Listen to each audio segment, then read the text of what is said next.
नमस्कार दोस्तों, आज के हमारे इस वीडियो में हम आपके लिए बृहस्पतिवार व्रत की कहानी लेकर आए हैं।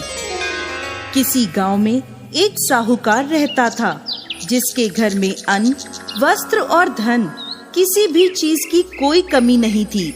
और वह साहूकार बहुत ही दयालु हृदय का था, परंतु उसकी स्त्री बड़ी ही कृपण थी। किसी भिक्षार्थी को कभी कुछ दान में नहीं देती थी, सारे दिन बस अपने घर में ही लगी रहती थी।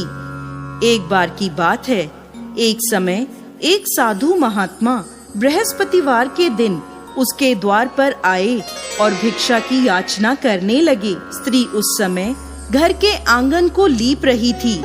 इस कारण साधु महाराज से कहने लगी, महाराज, इस समय तो मैं घर लीप रही हूँ, आपको कुछ नहीं दे सकती, फिर किसी समय आ जाइएगा। साधु ये सुनकर वहाँ से चले गए। कुछ दिनों पश्चात वही साधु महाराज उसके द्वार पर फिर से आए, उसी तरह भिक्षा मांगने लगे। साहूकारनी उस समय अपने बच्चे को खाना खिला रही थी। कहने लगी, महाराज, मैं क्या करूं? मुझे फुर्सत ही नहीं है, इसलिए आपको भिक्षा नहीं दे सकती। अब साधु महाराज फिर से उसके द्वार से खाली हाथ ही लौट गए। तीसरी बार जब महात्मा उसके द्वार पर आए तो उसने उन्हें उसी तरह से टालना चाहा। कहने लगी, महाराज, मैं क्या करूं? मुझे समय ही नहीं मिलता, इसलिए आपको भिक्षा नहीं दे सकती।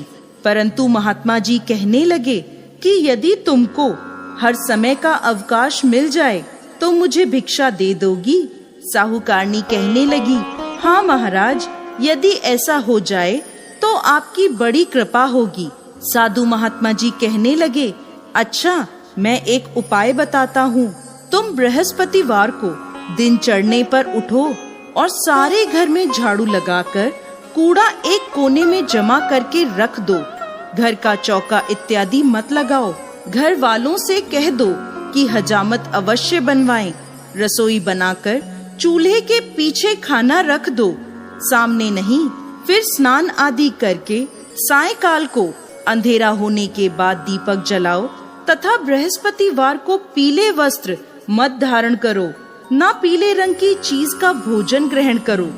यदि ऐसा करोगी तो तुमको घर का कोई काम नहीं करना पड़ेगा, तुम्हें अवकाश ही अवकाश हो जाएगा। साहूकारनी ने ऐसा ही किया। वह हर बृहस्पतिवार को ऐसा ही करने लगी।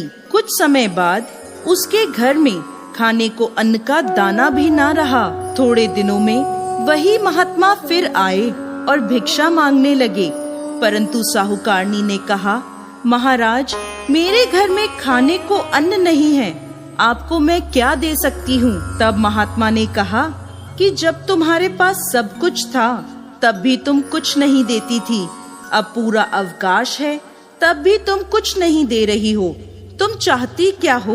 तब साहूकारनी ने हाथ जोड़कर प्रार्थना करी, महाराज, अब कोई ऐसा उपाय बताएं कि मेरे पहले जैसा धन धान्य हो जाए। अब मैं प्रतिज्ञा करती हूँ, आप जैसा कहेंगे मैं वैसा ही करूँगी। तब महात्मा जी ने कहा, बृहस्पतिवार को प्रातः काल उठकर स्नान आदि से निवृत्त होकर घर को गाय के गोबर से लीपो तथा घर के पुरुष हजामत ना बनवाएं। भूखों को अन्न जल देती रहा करो। ठीक सायंकाल दीपक जलाया करो। यदि ऐसा करोगी तो तुम्हारी सभी मनोकामनाएं भगवान बृहस्पति पूरी करेंगे। साहूकारनी ने ऐसा ही किया और उसके घर में धन धान्य वैसा ही हो गया जैसा पहले था। इस प्रकार भगवान बृहस्पति की कृपा से अनेक प्रकार के सुखों को भोग कर वो दीर्घ काल तक जीवित रही। तो दोस्तों, कैसी लगी आपको आज की हमारी बृहस्पतिवार व्रत की ये कहानी? हमें कमेंट बॉक्स में लिखकर जरूर भेजिएगा और साथ ही साथ हमारे इस चैनल को सब्सक्राइब करना ना भूलें। जय श्री हरि विष्णु।